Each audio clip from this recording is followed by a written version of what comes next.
അടിക്കടി ഉണ്ടാകുന്ന ഇന്ധന വില വർധനവിനെതിരെ സംസ്ഥാന ഫെഡറേഷൻ്റെ ആഹ്വാനപ്രകാരം സംസ്ഥാനത്തെ എല്ലാ ജില്ലാ കേന്ദ്രങ്ങളിലും 8/6/26 തിങ്കളാഴ്ച കാലത്ത് 11 മണിക്ക് എല്ലാ കേന്ദ്ര ഗവൺമെൻറ് ഓഫീസുകളിലും ബസ്സുടമകളുടെ ഒരു പ്രതിഷേധ ധർണ നടത്താൻ തീരുമാനിച്ചതിൻ്റെ അടിസ്ഥാനത്തിലാണ് തിങ്കളാഴ്ച വടകര ഹെഡ് പോസ്റ്റ് ഓഫീസിന് മുന്നിൽ വടകര ബസ് ഓപ്പറേറ്റർ അസോസിയേഷൻ്റെ നേതൃത്വത്തിൽ മാർച്ചും ധർണയും നടത്താൻ വേണ്ടി.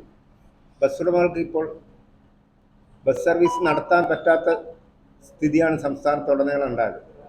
ഇന്ധനവില വർധനവ്, അതിനുപരി വരുന്ന ജൂൺ 15-ാം തീയതി മുതൽ സംസ്ഥാന സർക്കാരിൻ്റെ ഇന്ദിരാ ഗ്യാരണ്ടിയുടെ തെരഞ്ഞെടുപ്പ് വാഗ്ദാനമായിട്ട് ജൂൺ 15 മുതൽ KSRTCകളിൽ സ്ത്രീകൾക്ക് സൗജന്യ യാത്രയും കൂടി അനുവദിക്കുകയാണെങ്കിൽ ഓട്ടോമാറ്റിക്കായിട്ട് തന്നെ സംസ്ഥാനത്തെ മുഴുവൻ പ്രൈവറ്റ് ബസ്സുകളും നിലനിൽക്കാൻ പറ്റാത്ത സ്ഥിതിയാണ് സംജാതമായിരിക്കുന്നത്. ഇന്ധനവില വർധനവും സംസ്ഥാന ഗവൺമെൻറ്റിൻ്റെ മോട്ടോർ വാഹന വകുപ്പിൻ്റെ ഓരോ നിയമങ്ങളും ബസ് സർവീസിന് മേലെ അടിച്ചേൽപ്പിക്കുന്നത് കാരണം ബസ് സർവീസ് നടത്താൻ പറ്റാത്ത സ്ഥിതി സംജാതമായിരിക്കുകയാണ്. അതിനാൽ സംസ്ഥാന ഗവൺമെൻറ്റിനോട് ഞങ്ങൾക്ക് ആവശ്യപ്പെടാനുള്ളത്, പ്രൈവറ്റ് ബസ് സർവീസ് എന്നുള്ളത് ഒരു ഗവൺമെൻറ് ഒരു വ്യവസായമായിട്ട് അംഗീകരിച്ചുകൊണ്ട് ഗവൺമെൻറ്റിൻ്റെ ഭാഗത്തുനിന്ന് ഈ ബസ് സർവീസ് നടത്താൻ വേണ്ട സഹായങ്ങൾ ചെയ്തു തരണമെന്നാണ് ഞങ്ങൾക്ക് ആദ്യമായിട്ട് പറയാനുള്ളത്. അതോടൊപ്പം തന്നെ വിദ്യാർത്ഥികളുടെ 100 രൂപയാണ് 1 ലിറ്റർ ഡീസലിന് ഇപ്പോൾ ആയിക്ക് 103 രൂപയായി. ഇപ്പോഴും വിദ്യാർത്ഥികൾ 1 രൂപയാണ് ബസ്സിൽ കൊടുക്കുന്നത്. വിദ്യാർത്ഥികളോട് ഞങ്ങൾക്ക് ബസ് ഉടമകൾക്ക് വിദ്യാർത്ഥികൾ പഠിക്കണം, ഭാവിയിലെ തലമുറകളാണ്. പക്ഷെ ഞങ്ങൾക്കിത് 1 രൂപ കൊടുത്തിട്ട് കുഞ്ഞുങ്ങളെ വിദ്യാർത്ഥികളെ വഹിച്ചുകൊണ്ട് സർവീസ് നടത്താൻ പറ്റാത്തൊരവസ്ഥയാണ്. ഇപ്പോൾ സംസ്ഥാന ഗവൺമെൻറ് ഇതൊക്കെ കണ്ടുകൊണ്ട് പ്രൈവറ്റ് ബസ്സിനെ നിലനിർത്താൻ വേണ്ട ആവശ്യങ്ങൾ ഗവൺമെൻറ് ഭാഗത്ത് നിന്നുണ്ടാകണം. ഇല്ലെങ്കിൽ സംസ്ഥാനത്തെ മുഴുവൻ ബസ്സുകളും ഈ ജൂൺ 15 ശേഷം സർവീസ് നടത്താൻ പറ്റാതെ നിൽക്കുന്നൊരവസ്ഥയായിരിക്കും. അതുകൊണ്ട് ഈ മോട്ടോർ വാഹന വകുപ്പിൻ്റെ മറ്റ് നിയമങ്ങളും അടിച്ചേൽപ്പിക്കുകയാണ്. എങ്ങനെ വെച്ചാൽ ഈ ചലാൻ മുഖാന്തരം ബസ് ഉടമകളോ അല്ലെ ബസ് തൊഴിലാളികളോ അറിയാതെ ഈ ചലാൻ ഇങ്ങനെ അയക്കുവാണ്. ഒരു ബസ് ടാക്സ് അടക്കുമ്പോഴോ അല്ലെങ്കിൽ ഒരു 3 മാസം അല്ലെങ്കിൽ 5 കൊല്ലം പെർമിറ്റ് പുതുക്കുമ്പോഴോ ഓരോ ബസ്സിന് 10-40 രൂപ ഫൈനുകളാണ് വന്നുകൊണ്ടിരിക്കുന്നത്. അപ്പോൾ ഇങ്ങനെയൊക്കെ സർവീസ് നടത്തിക്കൊണ്ടു പോകാൻ കേരളത്തിലെ സാധാരണക്കാരായ യാത്രക്കാരെയും കേരളത്തിലെ 90% വിദ്യാർത്ഥികളെയും കേരളത്തിലെ പ്രൈവറ്റ് ബസ്സുകളാണ് അതാത് സ്ഥാപനങ്ങളിൽ എത്തിക്കുന്നതും സേവനം ചെയ്യുന്നതും. അതുകൂടി കണ്ടുകൊണ്ട് സംസ്ഥാന ഗവൺമെൻറ്റിൻ്റെ ഭാഗത്തുനിന്ന് ബസ് സർവീസ് നടത്താൻ വേണ്ട എല്ലാ സഹായവും ഉണ്ടാകണമെന്നാണ് പറയാനുള്ളത്. ബാക്കി നമ്മുടെ സംസ്ഥാന ധർണ ഹെഡ് പോസ്റ്റ് ഓഫീസിൽ നമ്മുടെ മുനിസിപ്പൽ ചെയർമാൻ PK ശശിയാണ് ഉദ്ഘാടനം ചെയ്യാനായിട്ടുണ്ട്. ബാക്കി ഫെഡറേഷൻ്റെ സംസ്ഥാന നേതൃത്വത്തിൻ്റെ അഭിപ്രായങ്ങൾ നമ്മുടെ സംസ്ഥാന കമ്മിറ്റി ഉണ്ട്, അദ്ദേഹം വിവരിക്കും. 34,000 ബസ്സുകളുണ്ടായിരുന്നു, സ്വകാര്യ ബസ്സുകൾ. ഇന്നത് ചുരുങ്ങി 8,000 എത്തിപ്പെട്ടിരിക്കുകയാണ്. ഈ 8,000 ചുരുങ്ങിയത് ലാഭം കൊണ്ട് ഒഴിവാക്കിയൊന്നല്ല, നഷ്ടമായി തൻ്റെ പാർപ്പിടവും വിറ്റ് മറ്റൊരു ഗത്യന്തരവും ഇല്ലാതെ അവസാനം ഇത് ഒഴിഞ്ഞ് പലരും ഗൾഫിൽ പോയി മറ്റു പല കച്ചവട സ്ഥാപനങ്ങളും മറ്റ് പലതിലേക്കും കൂലിപ്പണിക്കും ഇങ്ങനെയൊക്കെ പോയിക്കൊണ്ട് അതിൽ ഇന്നിപ്പോൾ കേവലം 8,000 ബസ്സുകൾ മാത്രമായി ചുരുങ്ങിയിരിക്കുകയാണ് കേരളത്തിൽ. അപ്പോൾ ഈ അവസരത്തിൽ വളരെ പ്രയാസപ്പെട്ടാണ് ദൈനംദിനമായി ബസ് സർവീസ് നടന്നു വരുന്നത്. അപ്പോൾ ആ അവസരത്തിലാണ് കേന്ദ്ര ഗവൺമെൻറ് പെട്രോൾ ഉൽപ്പന്നങ്ങളുടെ വില വർദ്ധിച്ചതിൻ്റെ പേരിൽ ഇപ്പോൾ 8 രൂപയ്ക്ക് 10 പൈസ ഇപ്പോൾ ഒരു 10 ദിവസത്തിനുള്ളിൽ ഡീസലിന് വില കൂടിയിട്ടുണ്ട്. അപ്പോൾ ഈ 8 രൂപ എന്ന് വെച്ചാൽ ഒരു ബസ്സിന് ഒരു ദിവസം ഏകദേശം 80 മുതൽ 100-120 ലിറ്റർ ഡീസൽ അടിക്കുന്ന ബസ്സുകളുണ്ട്. ഒരു ഏവറേജ് 100 ഡീസൽ അടിക്കുന്ന ബസ്സിന് 800 രൂപ ഒരു ദിവസം ഡീസലിന് മാത്രം കൂടുതൽ കാണേണ്ടി വരും.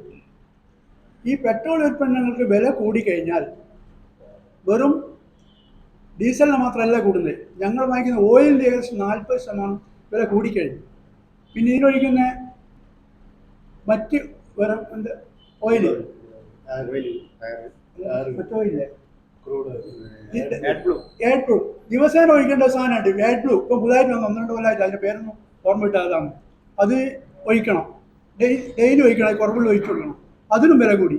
പിന്നെ ടയറിന് 5500 5000 റുപ്യ ഉള്ള ഒരു ടയർ റീസോളിന് ഇപ്പോൾ 7000 റുപ്യായി, 7000 റുപ്യായി. അതിനു പുറമെ പുതിയ ടയറിന് ഏകദേശം 20% വില കൂടി.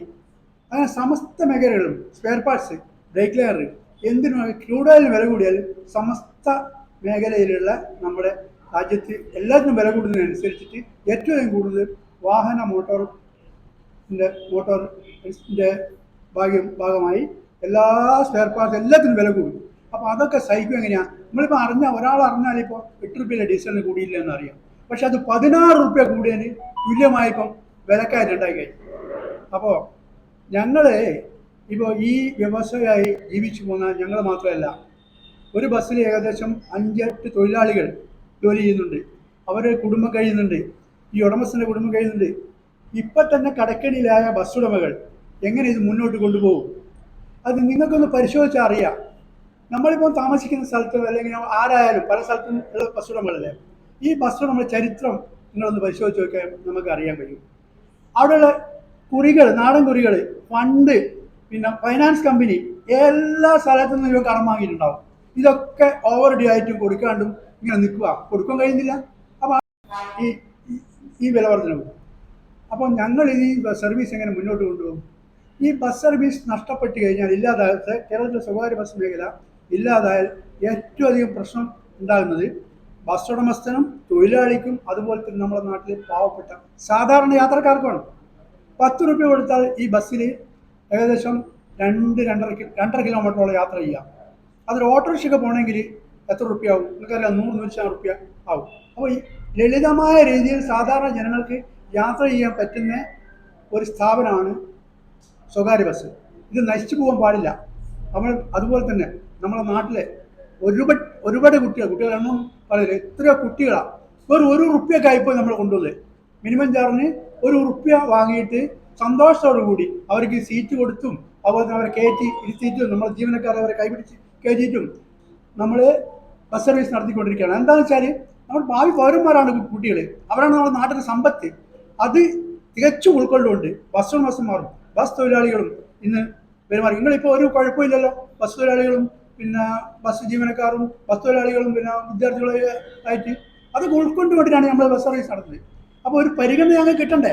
തീർച്ചയായിട്ടും അതിനു വേണ്ടിയാണ് ഞങ്ങൾ 8-ാം തീയതി ഗവൺമെൻറ് ശ്രദ്ധയപ്പെടുത്താൻ വേണ്ടി 8-ാം തീയതി സംസ്ഥാന വ്യാപകമായി എല്ലാ ജില്ലാ കേന്ദ്രങ്ങളിലും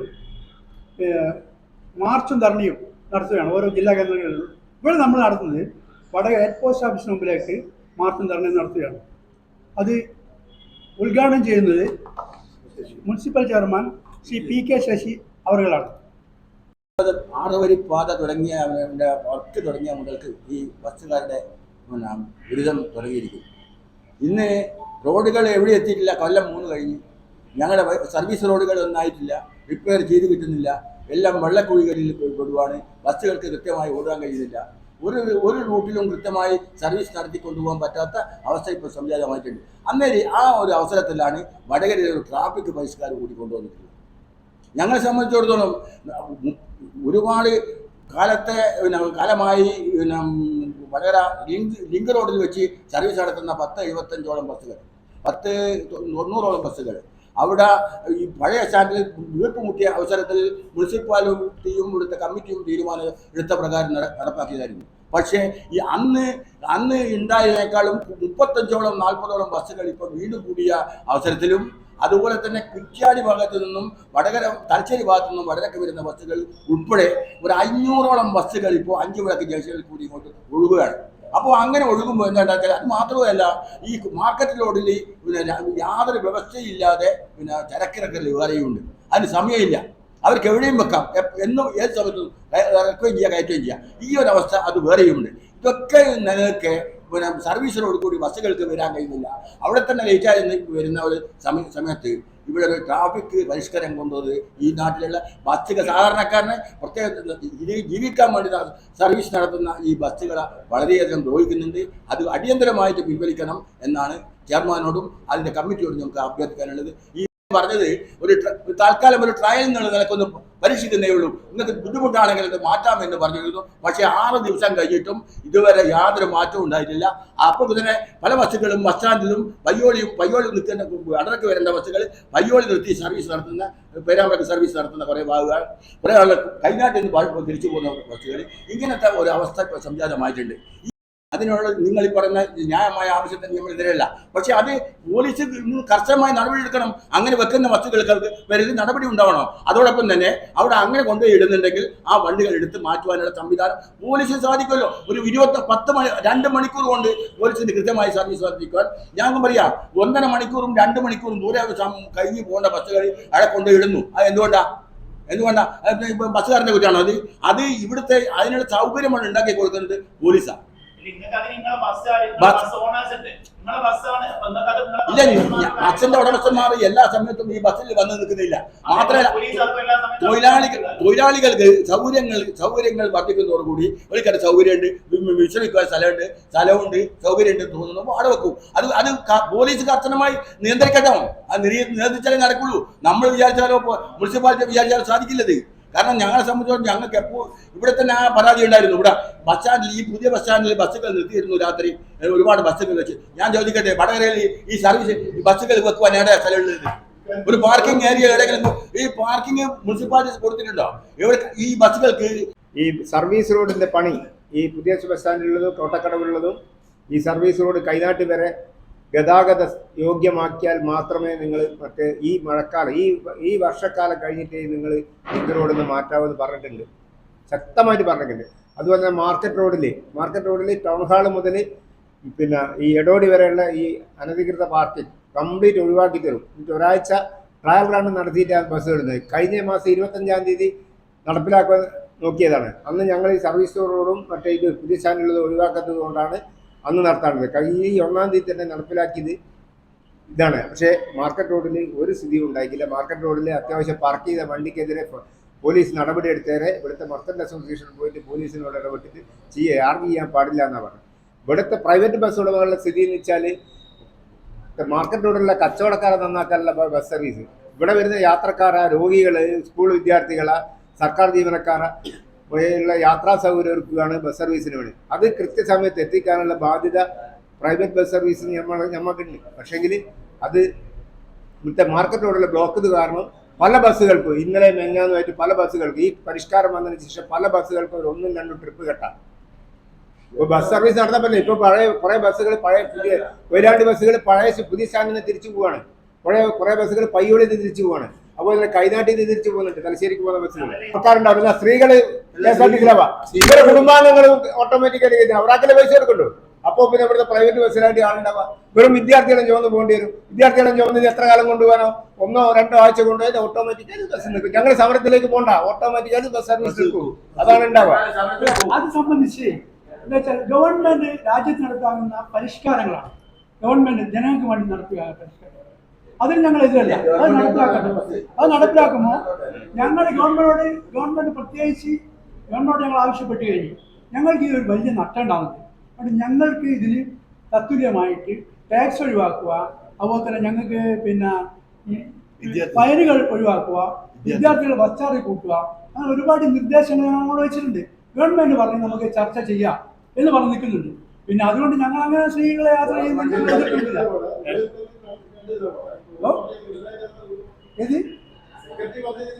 സെക്രട്ടറി പറഞ്ഞ ഞങ്ങൾ മൊത്തത്തിൽ പറഞ്ഞ സെക്രട്ടറി പറഞ്ഞ ഇതായിട്ടില്ല. ഞാൻ പറഞ്ഞത് എന്തായാലും തെറ്റുണ്ടോ? ഗവൺമെന്റ് ഇപ്പോൾ ഒരു പരിഷ്കാരം, ഇപ്പോൾ റേഷൻ കൊടുക്കുന്നു ഗവൺമെന്റ്, അത് കൊടുക്കണം.